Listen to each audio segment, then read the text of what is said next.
Nama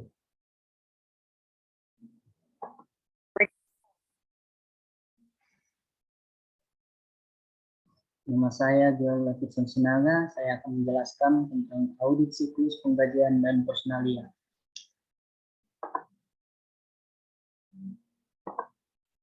Untuk apa dilakukan audit siklus penggajian dan personalia? Yaitu untuk mengatasi kesalahsajian penilaian biaya tenaga kerja atau gaji karyawan yang dapat menyebabkan salah saji laba yang material.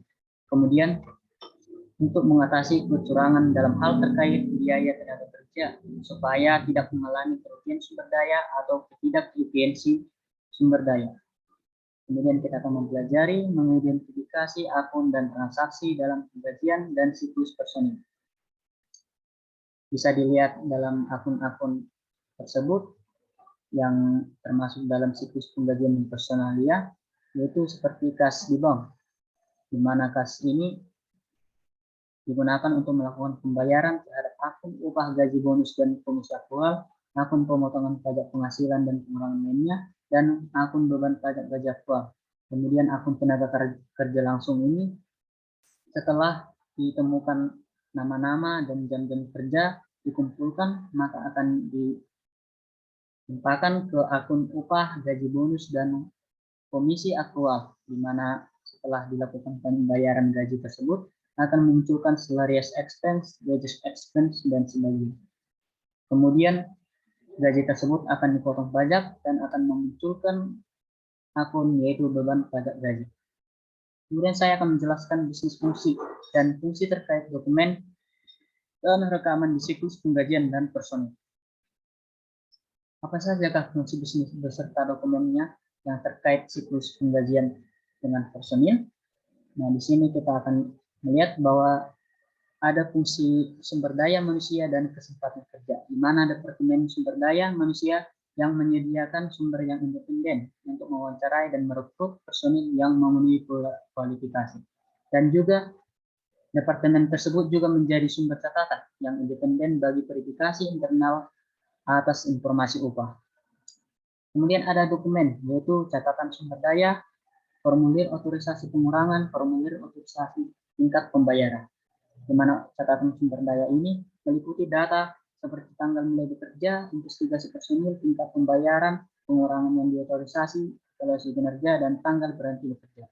Kemudian formulir otorisasi pengurangan ini digunakan untuk mengotorisasi pengurangan gaji, termasuk jumlah pembebasan untuk pemotongan pajak penghasilan dan program tabungan lainnya, obligasi tabungan, serta iuran serikat pekerja.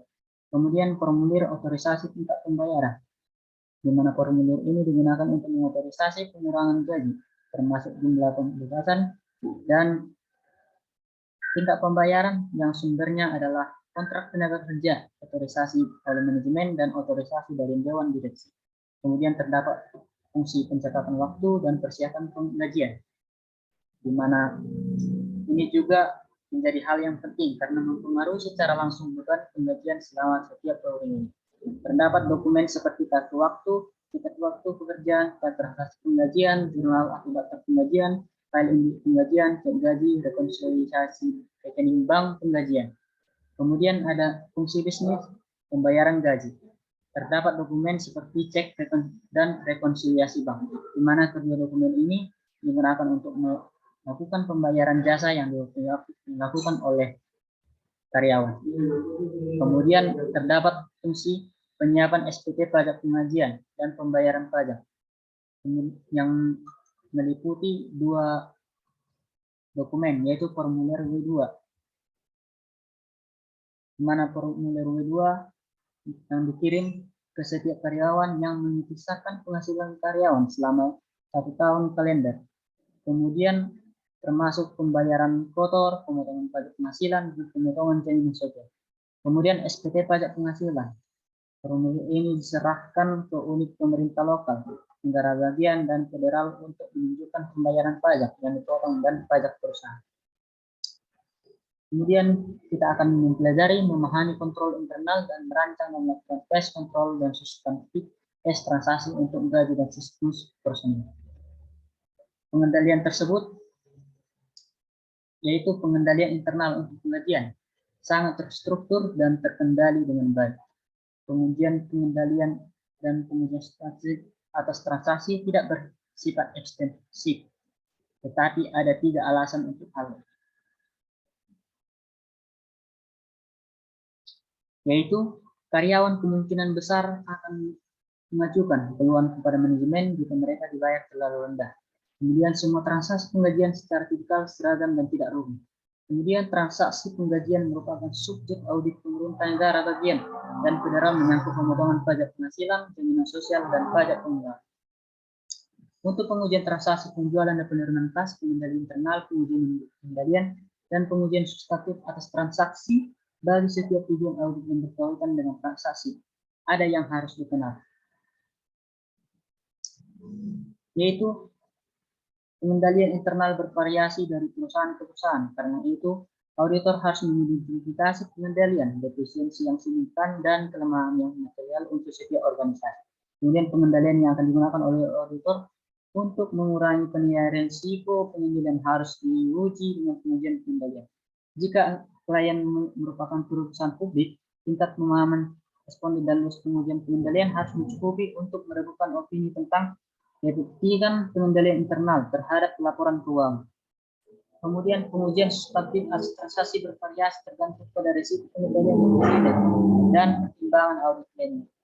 Kemudian pengujian pengendalian dan pengujian atas transaksi akan digabungkan jika memungkinkan dan dilaksanakan dengan cara senyaman mungkin dengan menggunakan program audit format kinerja. Terdapat pengendalian kunci bagi siklus pembagian dan personalia untuk menghindari risiko pengendalian, yaitu pemisahan tugas yang memadai, yaitu dilakukan untuk mencegah pembayaran berlebih dan pembayaran kepada karyawan yang tidak ada. Kemudian otorisasi yang tepat. Hal ini dilakukan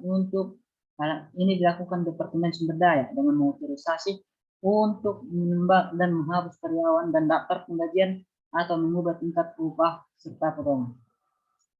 Kemudian kita akan mempelajari metodologi untuk merancang pengujian atas rincian saldo.